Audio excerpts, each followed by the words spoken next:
Last week on the Japan Mobility Show, Nissan had a very far out futuristic booth with tons of concepts like the GTR concept, and everything kind of had a hyper name to it.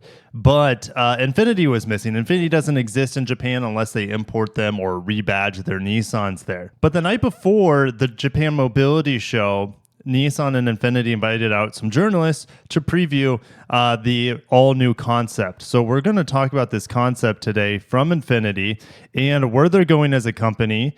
This is a look at the Vision QE Fastback sedan. It's their first ever electric car. We're going to break down its design, and we're going to talk about the future of Infiniti. And I'm pretty excited, but at the same time, I'm pumping the brakes. Okay, so let's get into the big news here. Infiniti today, well, this was October 24th. I'm just now getting around to it. But they've announced plans to launch 4 new models as part of a comprehensive range refresh, signaling a product renaissance. They've needed a product renaissance like 5 years ago. So it's better late than never, but they're saying the majority of their global lineup, which is not they're not really that global of a company anymore. They're mainly in North America, Infiniti, but they will be mainly electrified by 2030. And we have the Vision QE and an all-electric SUV. Infiniti also confirmed its next-gen QX80, which will be coming next year, and a new QX65 crossover coupe. Again, was anyone asking for the QX55? And by the way, the QX55's pricing starts at $50,000, where the QX50 starts at $40,000. I know which one I would be picking. They have the same engine. They have the same CVT transmission. You're telling me QX55 is worth that much more money? It probably comes better packaged, but still, that's a lot of money for a CVT luxury car. Anyways, let's get into these concepts. I want to talk about them and what's coming for Infiniti. Okay, here we are. Here's the QE concept. We'll go into more detail on that in a little bit. And just like the QE has this huge daytime running light grille thing that comes down, we have that on this coupe crossover, a fully electric SUV. So the front ends are very similar to these, and this is the only image we have on this electric coupe crossover. By the way, guys, the QE is not coming until 2027. That's 2 years delayed. They said it was coming in 2025. Now, EVs are kind of cooling off right now, so it doesn't sound like too bad of a deal, too bad of a situation right now, but maybe they're waiting for solid-state batteries. Nissan's pretty far in the development of solid-state batteries, but 2027? Here is the QX65. And I'm not going to lie, it's probably going to look great. I love the looks of the QX60. It's one of my favorite luxury 3-row crossovers. It's really, really good. I'll just say that. Yes, could it be bigger? But if you need something bigger, you go for this big daddy. And I'm super excited. The QX80, aka the Nissan Armada Nissan Patrol, is arguably my favorite full-size SUV. Well, I did test the Cadillac V, and of course, that takes the cake, but that also costs $150,000. This will cost maybe around $100,000, and we get rid of the V8, which is going to be sad.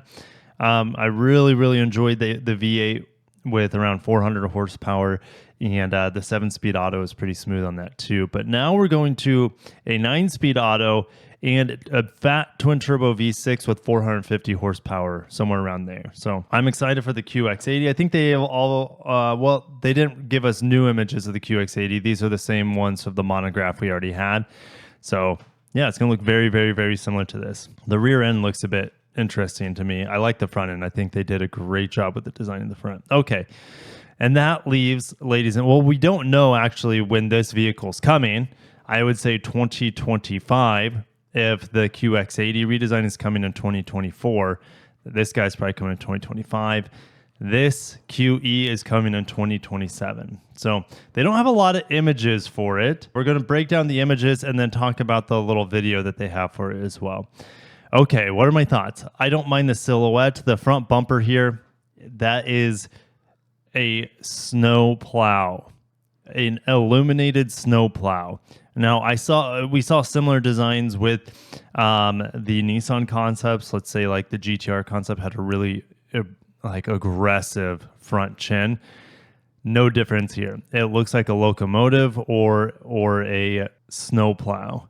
Now, in the age of a lack of grills, you got to do something fun, unique, and I understand that they're trying to do something here. This just doesn't look right. It's way too big, and they need to dial back how far the snowplow comes out. Can you imagine running this into everything since it juts out farther than it needs to? I think the headlight design and the grill design is okay. And we have that 3D Infiniti logo. Honestly, if they just like blocked out the bottom portion here and didn't illuminate that, it would look a lot better. Illuminated Infiniti logo on the side, the wheel, the hubcap might be illuminated as well. Man, yeah, it's hard to see. It's hard to look at that. The back though, this looks great. I like the design here, this fastback. I like this boomerang or rings of Saturn sort of situation they have going on. The thing is, the rear end and the front end don't look to be from the same vehicle. They don't have a lot of similarities, I don't think, except you have a lot of long LED lines. Like this is one big LED line essentially, but it just doesn't look the same. The car from the rear is attractive. I wouldn't mind owning this vehicle. The car from the front, I can't handle it. So I'll see you guys down below on the design of it. I think we have a video of it as well. So let's check out this video of the QE. And yes, we have kind of like a light display when you turn on the vehicle, more than likely, yep, there it goes. It's moving. So there's not a lot there. There's also interior shot, but again, it's going to be heavily conceptualized. Here it is. All right. There's nothing on the interior except lights. So I thought Infiniti and Nissan would be further along with the designs of this. You would think that, and they've been teasing that they've said that this vehicle is coming for a year, 2 years now. You would think that they would have more production ready design on the exterior and interior. The concepts from Lexus were, even though they're pretty far out, they actually had working interiors. And then let's say the Fila that I was able to get my hands on in Japan felt like production ready. And that's coming out in 2026. I can't wait for the QX80, but we're going to move on. Like I said, Infiniti QX55 pricing starts at $50,000. That's before destination, so it's over $50,000. The QX50 starts at $48,000, so about $42,000 after destination. A much better buy, and especially if you can get it with the sport front end. It looks really good. And that's the thing. Infiniti's designs are solid. They've held up really, really well. They have a really aggressive hoods. I like their grille design. The back end's fine enough. It's actually looking closer and closer to the Rogue as the Rogue just got refreshed. But from the side, it doesn't look anything close to the Rogue, even though it shares a lot with it. But yeah, ditch the CVT on the QX50, put a 9-speed auto in there. And we're talking like it immediately is going to be, I think it would immediately be better than maybe or least competitive with like the Lexus NX and RX. So how's Infiniti's sales doing so far? Well, not so far this year because they don't post October numbers, but we have Q3 sales. Well, they're up 47% on the quarter and on the year. So they're rebounding, but they're going to be, I don't think they'll ever be able to get where the volume was in 2018, 2017 before the sacking of Carlos Ghosn. So they really haven't had any new products since then, since they peaked out their volume. The QX55, I guess you could say, but that's just a reworking of the QX50. I feel like their glory days are behind them. We're going to get into sales a little bit of the entire auto industry that are reporting for the month of October, as now we're into November, obviously. Total automakers are up 12%. Ford is actually down on October, mainly due to the UAW strikes. They're up 8% on the year, though. Lincoln is not having a good year, and that's surprising. Well, it's not really surprising, but yeah, Lincoln's kind of down in the dumps right now. Acura up 45%, but how are they looking on the month of October? Acura up 22%. Honda up 34%. So Honda is still having strong momentum. Acura too, but it looks like it's starting to cool off compared to the previous 9 months before it. Genesis is still surging ahead, up 25% on the year, up 32% on the month. Their volume is still pretty low. They're actually about half of what Acura is. Now, keep in mind, let's look at Genesis. They've sold 56,000 units for the first 10 months this year. If we look at an Infiniti, the first 9 months is 48,000. So I will be interested to see who's going to finish ahead.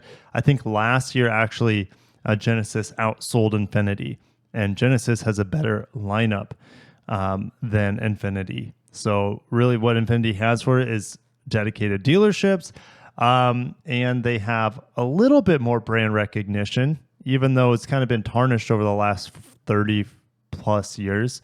And they have the QX80, which is amazing. All right.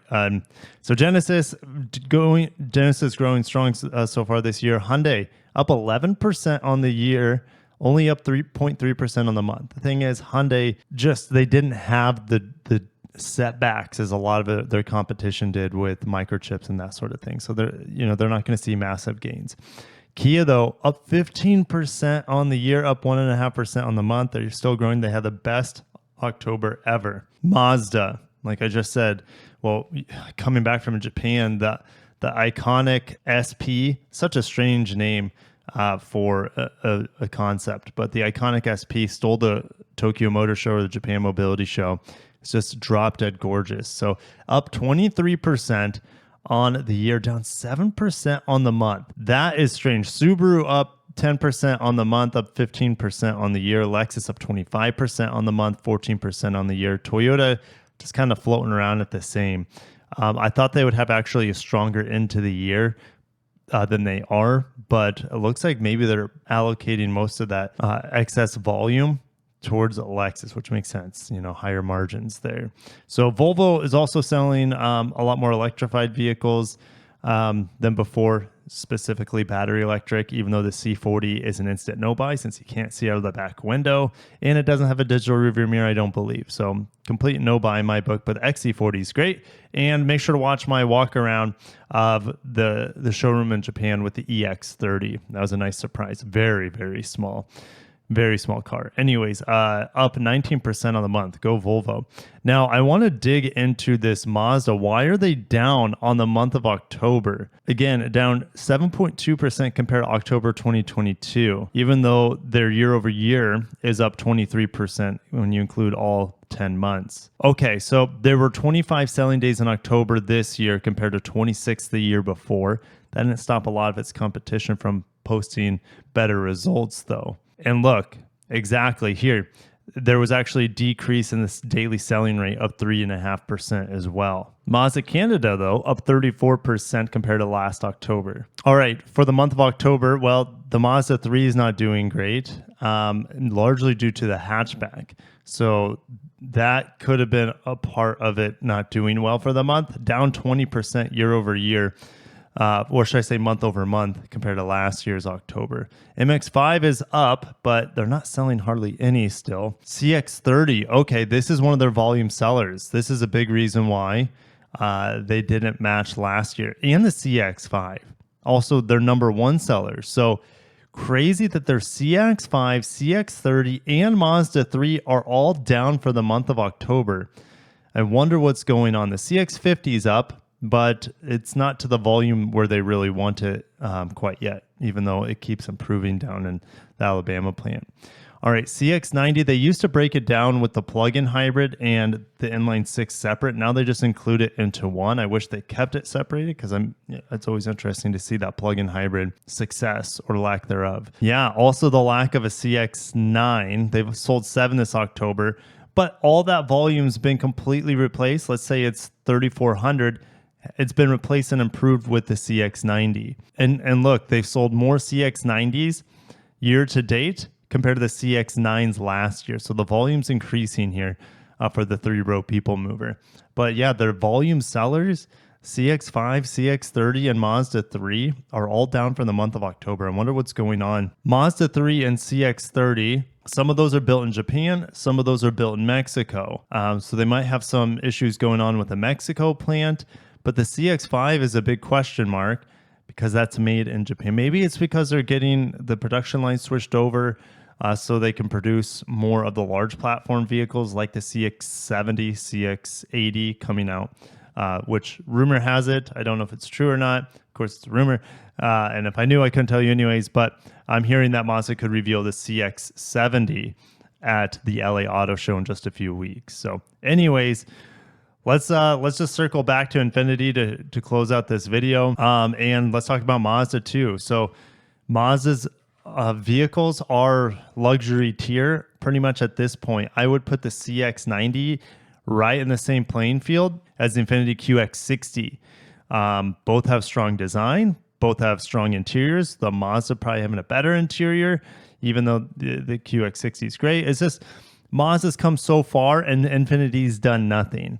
And I could almost say the same for Lexus too. Like they haven't done enough. Lexus hasn't done enough with their plug-in hybrids and their availability. That's their strong suit, is their hybrids and plug-in hybrids, and they're just hard to get. So it is what it is. I'm going to end it there. Infiniti, what do you think about this car coming out in 3 years from now? What do you like and don't like about it? I mean, it's very conceptualized at this point. There's nothing to digest because there are no numbers. There's no range. There's nothing. We just know nothing other than it's going to be built in Canton, Mississippi, alongside a Nissan electric car. So Nissan's going to have the exact same car, just slightly different interior and design. So I don't know. Infiniti, you got to prove a lot with that car, but I'm excited for the QX80 because I think it's going to kick butt. All right, shutting it down. A lot of ranting today. I'll catch you guys in the next one. Peace.